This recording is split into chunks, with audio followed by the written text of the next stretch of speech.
Hello everyone, it's me, Teacher Pressy.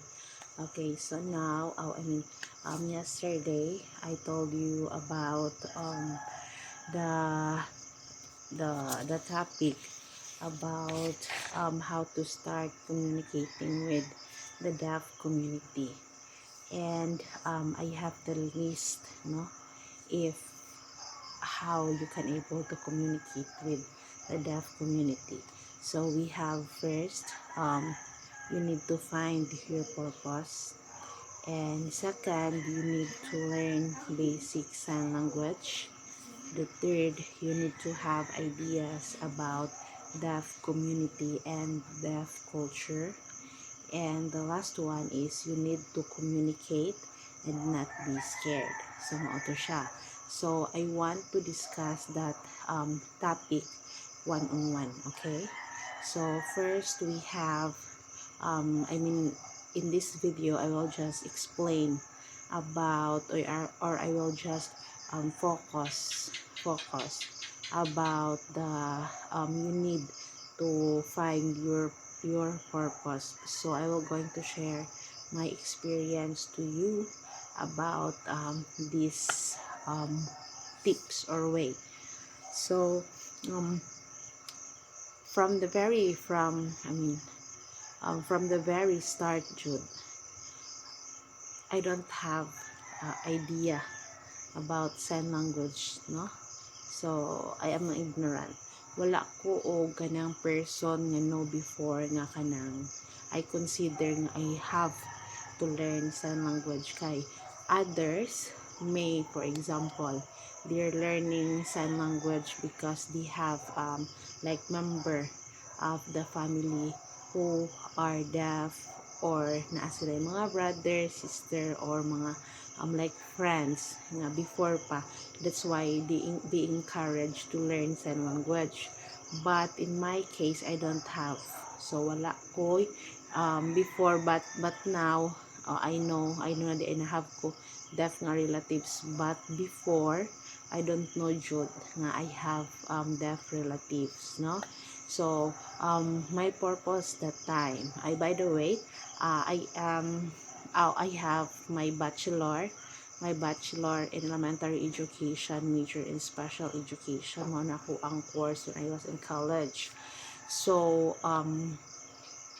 to be honest, I don't have any plans to pursuing, like I don't want to become a SPED teacher. Wala na sa ko ang idea, because what I really want before is to be kanang teacher sa high school, and I will have the subjects nga math or Filipino. So mo na siya akong ganahan before Jude.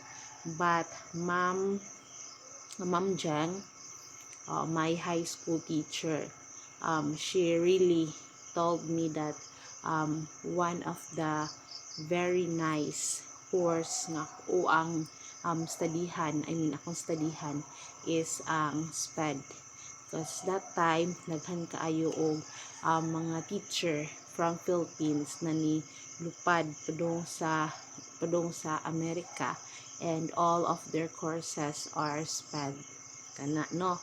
So that's why Ma'am Jan told me nga if ganahan ko nga mag-teacher, the best course or major nga ko ang i-get is ang SPED. So that's the thing. Then I just realized when I was in my third year, no? Since first year I was being exposed with the deaf community. I can see them, but because of kanang busy ko, daghan ko mga gipang trabaho ang abitaw, then ako na silang gina-ignore. But when I was in second year, I know Ma'am Ninya, no? Then she introduces me sa mga deaf. Then until third year. So when I was in third year, that's the very time na I really see the need of the deaf community sa mga interpreter. Because before, sa kuang school sa CTU, well, if for example na ay meeting, no, there is no interpreter.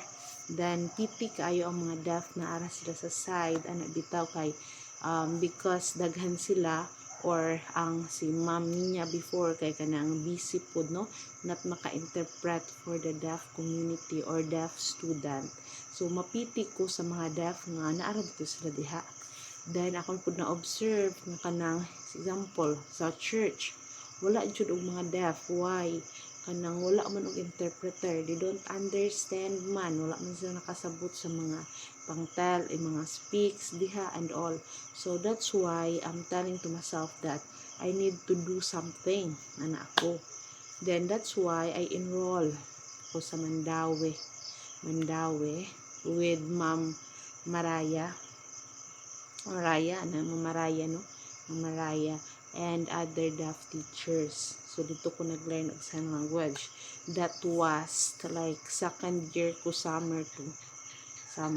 First wala ra to na ako like okay, I will just try this like yun na bitaw. So pag second year no, but in third year then nakanon ako nga okay, nice di ay nila mag-interpreter, maka-help ta at the same time kay napud itag magyat kay before ako manggod I am a working student before. So very few poor po ang money before, very needed.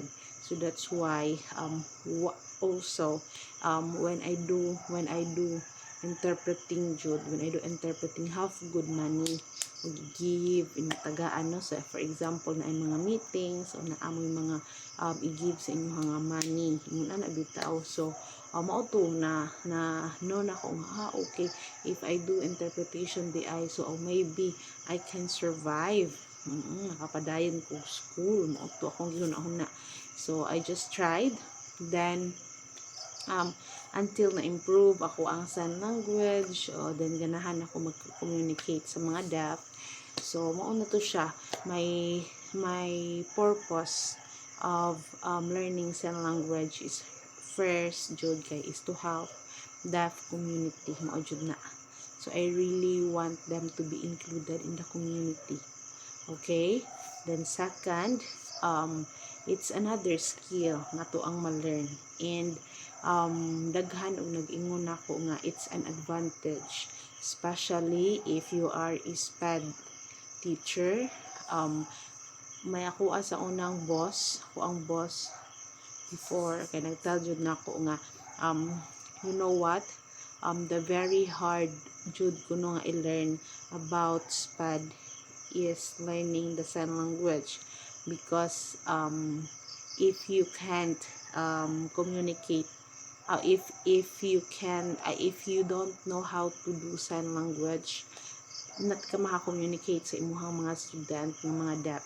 So akong jutong giving nga what if in the future I will become a teacher, then have ko mga deaf ng mga student, how man nga na bitaw when I start learning sign language, nga na bitaw mag-learn ba ko sign language if have na ko jud mag-teach ko sa mga children. So mao to ko ang gitry, ako ang very best jud nga bisan daghan og mga times nga maangry na akong teacher, then most of the times nga kanang malate ko kay have ko ba ako other nga work, malate ko mo go sa amo ang training, but I tried my very best jud nga not mo stop and continue jud until sige jud ko expose sa mga deaf, until jud nahimo na ko nga kanang interpreter no sa ilahang for example na ay activity, student pa ko before na mga activity, mag-help ko, mag-interpret ko ang bitaw. Then ni-graduate ko, ni-apply ko sa CTU, which is very useful jud kay sa ako ang pag-apply before kay it's true no nga ang ako ang mga ka-other nga mga applicants kay very skilled, like I mean they have their masterals, they have their others are have their doctoral na nag-ana na sila, but I'm just very happy because I am the only one applicant who knows sign language. Then ang ato ang biyang gitudluan ato that time is mga deaf students or mga deaf learners. So mao to ang hitabo was I am the one who is being selected to become a part-time teacher dito. So mao to siya, to make the story short, mao to na-expose ko, nag-learn jud ko more sign language, then na-expose ko more sa ko ang mga student. Then at that time na po, naapoy mga different ng mga trainings nga, for example sa library, gani sa massage kana. Then other deaf na ko ang mga friends mo call na ko nga need your help, have ko the interpreter and also mao to siya.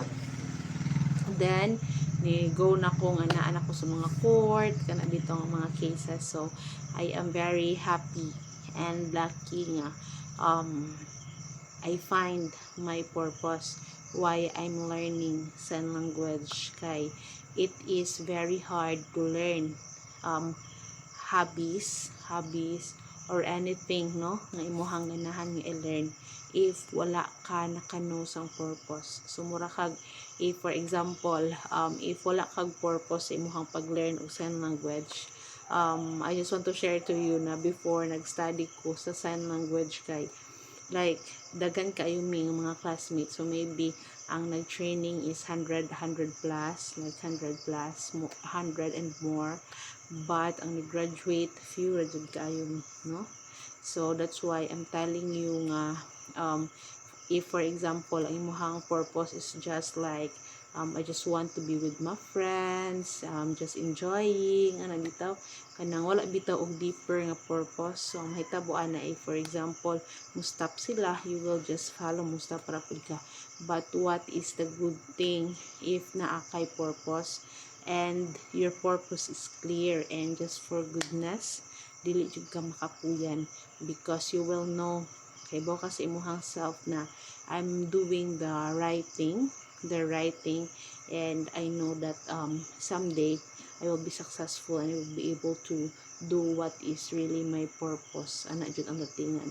So mao to siya, so mao jud na siya nga mao na siya kung first among all the kanang other ways how to learn or communicate with the community. Mao jud na ang first, finding your purpose, because I know that everything will just follow if you just know your purpose. You just know kanang how important that you want to learn, and you will learn sign language. Dapat alam, hibaw ka nga kanang your hard work karon will be paid off someday, kay ang imuhang good pag-help for the other community, kay it's not payable by like money no. Priceless jud siya. Like for example na kay deaf nga kanang gi-rape or na ay mga hard mga case, then happen nga ikaw ang nag-interpret to, then katong nag-do og bad kay na preso and na-get nila ang justice. That's very kanang grabe sa imuhang kaugalingon sa imuhang self. That's a reward no, have na dyan sa imuhang self nga naa na kay reward na at least you're doing your job, you're helping other people, other community, or our deaf community kana jud siya. Okay, so again, if you want to learn sign language, you need to find your purpose. That's all for today. Have a good night. Bye bye.